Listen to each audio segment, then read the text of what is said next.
Adam Winkler's professor of constitutional law at the UCLA School of Law. He's also the author of Gunfight, The Battle Over the Right to Bear Arms in America. Adam, really great to talk to you. Thanks for having me. There's so much interesting stuff in your book, and I think where I want to start is this idea that many who I speak to who are in favor of more relaxed gun laws often talk about, years ago in the United States, it was much easier to get a gun. There wasn't a lot of gun crime. There was really no negative effects from people having guns. This idea of the Wild West as a place where guns were everywhere and everything was great. And it seems like that's fundamentally flawed and just flat out inaccurate in many cases, isn't it? Well, we tend to think of gun control as a modern 20th century invention. But one of the things I discovered in writing Gunfight was that we've always had gun control in this country. We've always had the right to bear arms. But the story of guns in America is more than just the Second Amendment and the Minutemen. It's also about our efforts to balance gun rights with public safety. The Founding Fathers had gun control. Gun control was commonplace in the 1800s. For as long as we've had guns, we've had efforts to try to restrict and balance guns so that we can preserve public safety. So in the 1800s, I mean, tell me how hard was it to actually get a gun? I mean, there's this idea that, mom had a gun, and as soon as, sister was old enough to walk to school, she had a gun. There's just guns everywhere. But it wasn't actually that easy to just have guns around even then, was it?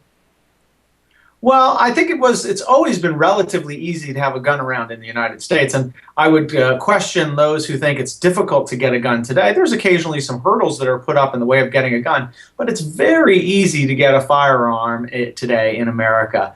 Even in California, where we have some of the most restrictive gun control laws in the nation, you have to wait a few days to get it, 10 days to be precise, to get your handgun. But that's not a huge burden on most gun owners.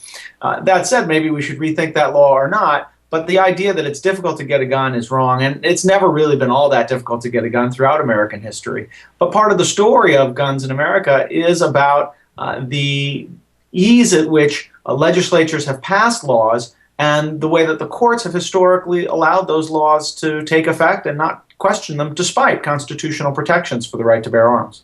Well, what I often hear from people when they have to respond to this idea of, well, what about more background check time after you decide you would like to get a gun, or really any additional restrictions, people start talking about the Second Amendment. And since you're an expert in constitutional law, can you actually dispel or confirm that the Second Amendment in some way contradicts having a waiting period before you can get a gun, or having restrictions on the type of guns you can have, or the number of bullets you can have in a magazine? Does that conflict at all with the Second Amendment?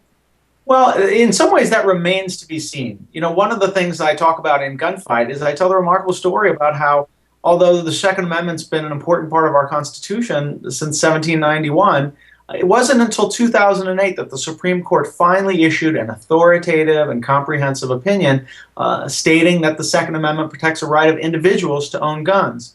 So that was only about 3 years ago, and the Supreme Court has yet to sort of fill in all the details as to what exactly the Second Amendment requires.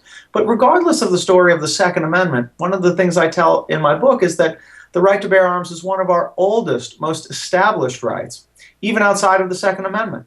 Every state has its own constitution, and almost every state protects the right of individuals to have guns for personal protection, totally separate from any militia. And historically, courts have welcomed waiting periods, have welcomed restrictions on the types of guns that people could purchase. There are obviously some limits to that, but just the general idea that the Second Amendment means that no gun control law is constitutional, that's clearly wrong. As a general rule now, the National Rifle Association, the NRA, typically opposes adding any new gun control measures. That's not always been historically the case, right? I mean, initially the NRA was actually an organization that was for gun control.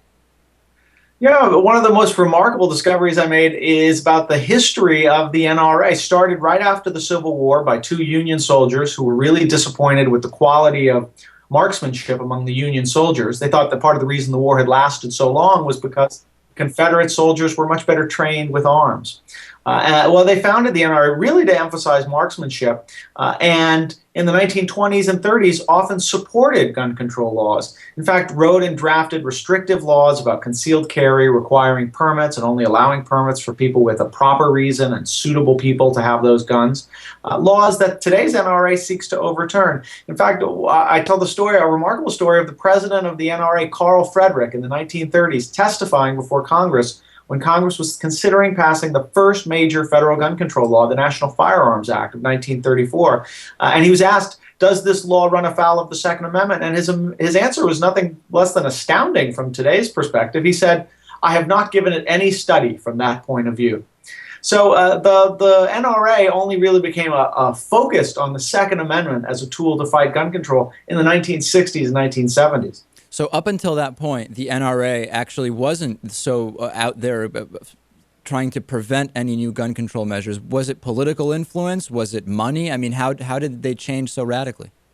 Well, I should say that the NRA was never a fan of any and all gun control laws. There were gun control laws that they opposed. They thought in the 1930s, when Roosevelt wanted to try to get rid of or require extensive registration for every handgun sold, they fought against that. So it wasn't they were blind supporters of gun control, but very moderate, reasonable supporters of gun control, concerned about public safety.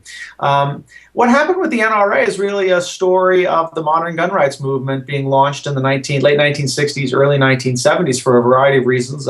Hopefully we'll get into some of those, in fact, even tied into the Black Panther movement.